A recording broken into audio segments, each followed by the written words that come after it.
Hello students, so আজি লৈ আছো ক্লাস 9 সেকেন্ড ইউনিট টেষ্টৰ সায়েন্সৰ সিলেবাস তো বহুত স্টুডেন্টস কৈছিল যে সায়েন্সৰ সিলেবাসখন দিয়া হোৱা নাই তো আজি এখন লৈ আনিছো তোমালোকে চাই যোৱা তো এখিনি চেপ্টাৰ তোমালোকৰ সেকেন্ড ইউনিট টেষ্ট এক্সামত আহিব সায়েন্স এক্সামত কেমিষ্ট্ৰি পাৰ্টৰ পৰা তোমালোকে চাব লাগিব এটমছ এণ্ড মলিকিউলছ পৰমাণু আৰু অণু এই চেপ্টাৰটো আহিব তোমালোকৰ চেপ্টাৰ নম্বৰ 3 কেমিষ্ট্ৰি পাৰ্টৰ পৰা এটো চাবা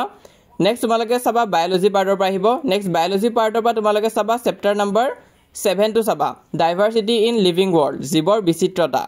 চেপ্টাৰ নম্বৰ 7 টো তোমালোকৰ আহিব বায়োলজি পাৰ্টৰ পৰা তো এই দুটা চেপ্টাৰটো আহিব ইয়াৰ উপৰিও কিন্তু আৰু চেপ্টাৰ এড হ'ব পাৰে তো স্কুলৰ ওপৰত ডিপেন্ড কৰিব যদি তোমালোকৰ স্কুলত ইয়াৰ উপৰি আৰু পঢ়াইছে হাফ ইয়াৰলি এক্সামৰ পিছত তেনেহলে সেই চেপ্টাৰখিনি তোমালোকৰ সেকেন্ড ইউনিট টেষ্ট এক্সামত আহিব তো এই দুটা তোমালোকে প্ৰেক্টিস কৰিবা এই দুটাটো আহিব তাৰ উপৰি এক্সট্ৰা দিলে হেতু স্কুলৰ কথা যদি স্কুলে দিয়ে তেনেহলে দিব পাৰে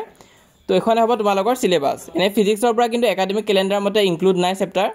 তো হেতু কাৰণে এই দুটা প্ৰেক্টিস কৰি ৰাখিবা বাকি কিবা ডাউট বা কনফিউজন থাকিলে মোক কমেন্ট বক্সত খুদিব পাৰা বাকিবিলাক সাবজেক্টৰ সিলেবাসটো অলৰেডি দি দিয়া হৈছে